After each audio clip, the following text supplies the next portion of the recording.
আমরা পরিষ্কার বলি, এখানে বাঙালি এবং পাহাড়ি উপজাতি যারা আছেন তাদের ভবিষ্যতে এমন নিরাপত্তার ব্যবস্থা আমাদের সংবিধান করবে যাতে বাংলাদেশের একজন ঢাকার নাগরিক যে সুবিধা ভোগ করে আমাদের পাহাড়ি বাঙালি উপজাতিরা সমান সুবিধা ওখানে তারা ভোগ করবে।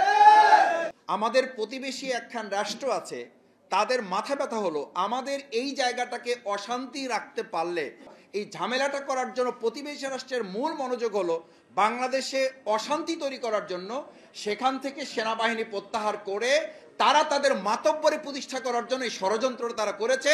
এটা কখনোই আমরা বাস্তবায়ন হতে দেব না। আমাদের ঢাকার একজন নাগরিক এখানে 10 তলায় থেকে যে নিরাপত্তা পাবে, আমাদের পাহাড়ি বাঙালিরা আমাদের সংবিধানে একই নিরাপত্তা তাদের সেখানে নিশ্চিত করা হবে।